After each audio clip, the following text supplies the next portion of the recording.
और इस पवन धरती से मैं कसम खाता हूँ कि जो भी यहाँ का दुख होगा, जो भी यहाँ का तकलीफ होगा, मैं उसे अपना दुख अपना तकलीफ समझकर ही मैं हमेशा काम आप लोगों के साथ मिलजुल कर काम करने के लिए, उस प्रॉब्लम को सॉल्व करने के लिए मैं हमेशा आगे रहूँगा और आगे आऊँगा। इसी प्रार्थना और इसी आशा के साथ आप सभी जनों को फिर से मैं गुजारिश करता हूं कि 19 तारीख को मेरा जो थॉट्स का सिंबल है इसमें वोट देकर मुझे विजयी बनाइएगा।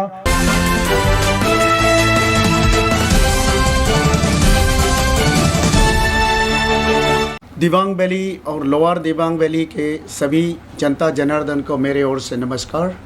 मैं तमात गामो मैं निर्दलीय उम्मीदवार हूं एमपी के लिए ईस्टर्न पार्लियामेंट्री क्षेत्र से। मेरा सिंबल है टॉर्च लाइट और मैं आप सभी जनों के समक्ष कुछ बात रखने के लिए मैं आया हूँ। मैं गुजारिश करूँगा कि आप सब कृपा करके मेरे बात ध्यान से सुनेंगे। तो मैं और इस अरुणाचल के लिए मैं एमपी बनने के लिए मेरा पहले से ही एक तमन्ना है और मैं दिलो जान से मैं चाहता हूँ कि मैं एमपी बनूँ और एमपी बनकर मैं लोगों के लिए काम करूँ। काश करके हमारे जो दिबांग वैली के जो प्रॉब्लम्स हैं और हमारे जो लोअर दिबांग वैलीज़ के जो प्रॉब्लम्स हैं उसे सुनकर उसे देखकर मैं बहुत दर्द होता हूँ, मेरा दिल में बहुत दुख होता है।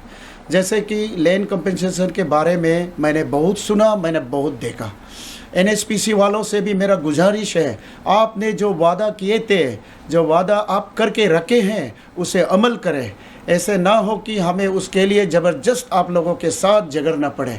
मैं प्रतिनिधि होने के नाते, यहाँ के एक नागरिक होने के नाते मैं आपसे प्यार से मैं गुजारिश कर रहा हूँ, जो वादे आप लोगों ने किए थे हमारे लोगों को कंपनसेशन देने के लिए, और कंपनसेशन देते समय आप लोगों ने जिस तरह से डिस्क्रिमिनेशन किया उसे मैं कतई बर्दाश्त नहीं करूँगा।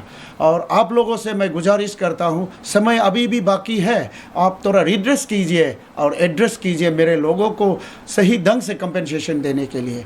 और आप लोगों जब प्रोजेक्ट जब यहाँ बनाने के लिए सेटअप करने के लिए आप लोग बात किए थे, उस वक्त आप लोगों ने इंजीनियरिंग कॉलेज का भी जिक्र किए थे, लेकिन मैं देख रहा हूँ कि इंजीनियरिंग कॉलेज क्या यहाँ एक छोटा सा स्कूल भी नहीं बना दे रहे। ऐसे मत कीजिएगा और हमारे लोगों को आप कब तक गुमराह करेंगे? हमारे लोगों को गुमराह मत कीजिएगा। अगर मैं सांसद बनता हूँ तो आप लोगों का हिसाब पूरा मैं चुकता करने के लिए मैं कोशिश करूँगा और मैं आप लोगों को छोड़ूंगा नहीं। इसलिए मैं जनता जनार्दन से मैं यही गुजारिश कर रहा हूँ, मुझे एक मौका ज़रूर दीजिएगा ताकि मैं आप लोगों के जो भी दुख है, जो भी दर्द है, उसे मैं आगे ले जाकर दिल्ली तक और हमारे पार्लियामेंट तक बोलकर इन एनएचपीसी वालों को और जहाँ जो भी यहाँ प्रोजेक्ट लगाते हैं उनको मैं ऐसे सबक सिखाऊंगा कि ताकि वो हमारे लोगों को गुमराह ना कर सके आगे। और तो और मैं चाहूँगा कि अगर मैं सांसद बनता हूँ तो हमारे यहाँ इतने अच्छे ज़मीन है, इतने अच्छे वातावरण है, इतने अच्छा वादी है, लेकिन हमारे यहाँ के लोगों को खेल कूद में भी वंचित हो रहा है।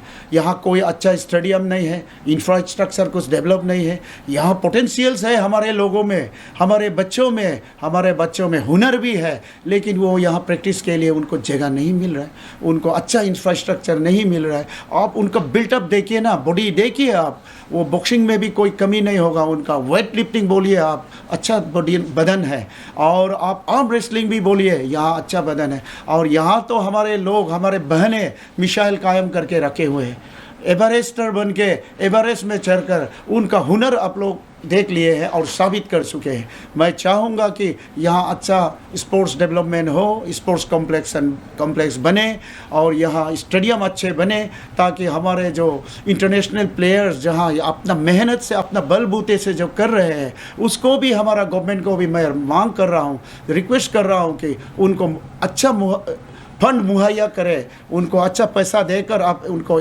हेल्प करें, ताकि वो जाके हमारा देश के लिए, हमारा कंट्री के लिए वो नाम कमाए और हमारे समाज के लिए भी काम कमाए, और उनका भी अपना रोज़गार हो, रोजी रोटी कमाने के लिए भी उनको आप एक मौका प्रदान करें।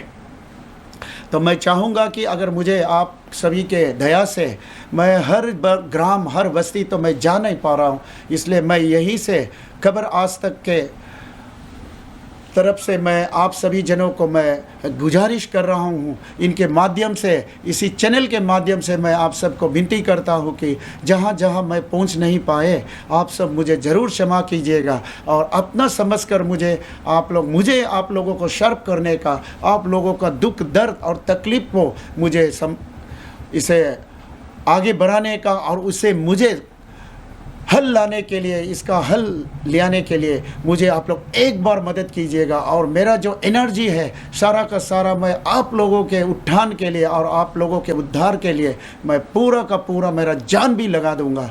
ऐसे मैं आप सभी जनों से गुजारिश करता हूं।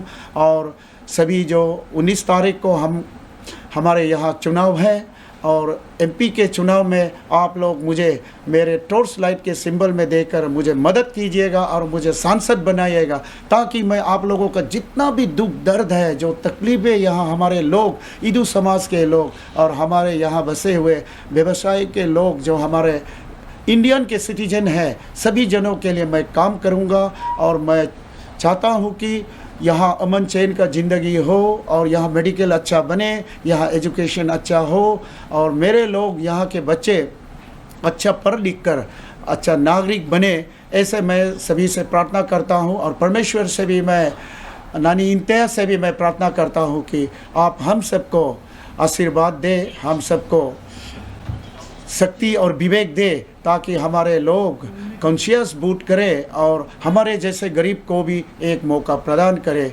जो लोग 5-5 बार किसी और को दे सकते हैं, 5-5 बार लोग किसी को मंत्री बना सकते हैं, किसी को एमपी बना सकते हैं, तो मुझ गरीब को भी इस बार एक मौका, जैसे भी हमारे दिबांग वैली और लोअर दिबांग वैली के लोग हमको प्रदान करेंगे, ऐसे उम्मीद और ऐसे प्रार्थना के साथ मैं आप सभी जनों को बहुत बहुत धन्यवाद देता हूं।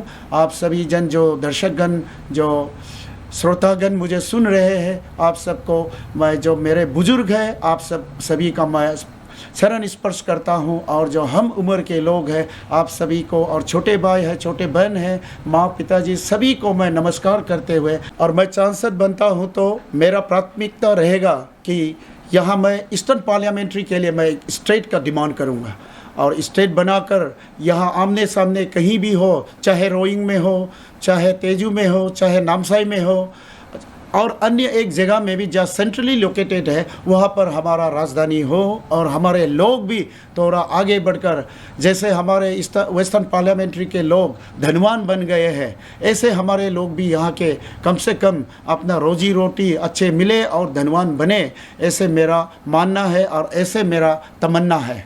और साथ ही साथ जो 2026 का जो भी हमारा डिलिमिटेशन रहेगा, उसमें भी मैं कोशिश करूंगा कि हमारे ईदू समाज, ईदू मिसमी समाज के भी कुछ तादाद बढ़े, एमपी के एमएलए के कुछ तादाद बढ़े, सेगमेंट कुछ बढ़े और हमारे ईस्टर्न पार्लियामेंट्री क्षेत्र में भी 2 एमपी कम से कम बने, ऐसे मैं पहल करूंगा। और वेस्टर्न में भी 2 एमपी बने, ऐसे मेरा कोशिश रहेगा। और मैं चाहूँगा कि हमारे दिबांग वैली के लोग, खास करके हमारे दिबांग वैली और लोअर दिबांग वैली यानी रोइंग और हमारे आनिनी के लोगों के जो अभी तकलीफ़ें हैं, जो दुख है, उसे मैं रोड कम्युनिकेशन हो, चाहे मेडिकल का केस हो, उसको भी मैं सुलझाने का मैं ज़रूर कोशिश करूँगा।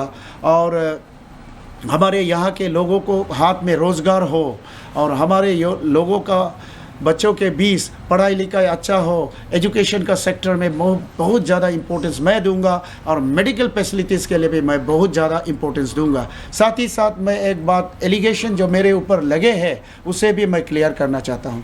दर्शकों और मेरे श्रोतागण, मैं बहुत दुखी हूं क्योंकि मेरे ऊपर एक बहुत ही बेबुनियाद एलिगेशन है। जैसे मेरे बड़े भैया बोसीराम सिराम, जिनको मैंने 5 बार विधायक बनने में मदद किया, उन्होंने मेरा ऊपर एक एलिगेशन उनके लोगों ने लगाया है कि मैं तापिरगांव जी का मैं एजेंट हूँ। उनका बोसीराम का वोट काटने के लिए ही मुझे कैंडिडेट बनाया गया है। इस तरह का बेबुनियाद एलिगेशन मेरा ऊपर है। मैं परमेश्वर का आगे मैं कसम खाकर कहता हूँ, मैं कभी उनका एजेंट नहीं हूँ, गाँव साहब का मैं एजेंट बिल्कुल नहीं हूँ। मुझे भी एमपी बनने का दिल है, मुझे भी एमपी बनने का इरादा है, लोगों का सेवा करना मेरा कर्तव्य है, ये सोचकर मैं एमपी लड़ रहा हूँ। और मैं इलेक्शन लड़ रहा हूँ। ना मैं किसी का एजेंट बनने के लिए आया हूँ, ना मैं तपिर का एजेंट बनने के लिए आया, और मैं बन भी नहीं रहा हूँ। मैं सीधा सीधा बता रहा हूँ ऐसे लोगों को कि आपको मैं चेतावनी भी दे रहा हूँ, अगर इस तरह से आप एलिगेशन मुझे देंगे तो मैं डिफेमेशन केस फाइल कर दूँगा। और आप लोग संभल जाइए और सुधर जाइए। अभी से इस तरह का नाजायज़ एलिगेशन, बेबुनियाद एलिगेशन मेरे ऊपर बिल्कुल मत लगाना। मैं गरीब ज़रूर हूँ, लेकिन मैं इस तरह का, इस मिजाज का मैं आदमी नहीं हूँ। मेरे साथी, मेरे सब जन मुझे जानते हैं। मैं गरीब ज़रूर हूँ, लेकिन मैं अपना दिल का पक्का आदमी हूँ, और मैं किसी का एजेंट बनने वाला बिल्कुल नहीं हूँ। एजेंट तो मैं बन सकता हूँ, लेकिन मेरे जनता जनार्दन का एजेंट मैं बन सकता हूँ। और मैं आप सबको बता रहा हूँ, क्योंकि मुझे बीजेपी से कोई गिला शिकवा नहीं है, लेकिन जो बीजेपी में रहकर जो बीजेपी को तौहीन कर रहे हैं, जो बीजेपी को खराब कर रहे हैं, सिर्फ धनवान को, धनी आदमी को जो बीजेपी चुन रहे हैं, उन लोगों के खिलाफ हूँ मैं, और इसी प्रक्रिया के खिलाफ हूँ मैं। इसलिए मैं अगर एमपी बनता हूँ तो मैं मोदी जी के साथ काम करने के लिए मैं भी आगे बढ़ूंगा, और मैं लोगों के लिए, अपने लोगों का उन्नति के लिए और उसका विकास के लिए मैं हमेशा मोदी जी के साथ ही मैं काम करूंगा। मुझे बिल्कुल गलत मत समझना। इसलिए मैं निर्दलीय को चुना हूं, ताकि मैं इलेक्शन जीतने के बाद अगर वो भारतीय जनता पार्टी का सरकार आती है तो भी उसमें मैं शरीक हो जाऊंगा, और अगर आईएनसी का और कोई भी अन्य दल का पार्टी उधर बनती है तब भी मैं शरीक होने के लिए, इजी रास्ता के लिए ही मैं निर्दलीय को चुना हूं। इसलिए मैं आप सभी जनों से बार बार मैं हाथ जोड़कर विनती करता हूं और गुजारिश करता हूं, जो आने वाला चुनाव है 19 तारीख को मेरे टॉर्च लाइट का सिंबल में वोट देकर मुझ गरीब को भी एक बार मौका दीजिए ज़रूर। और मुझे आप लोगों के लिए काम करने के लिए, सेवा करने के लिए मुझे एक मौका जैसे भी प्रदान कीजिए। मेरा वाणी को यही विराम देता हूँ। जय दिबांग वैली, जय लवार दिबांग वैली।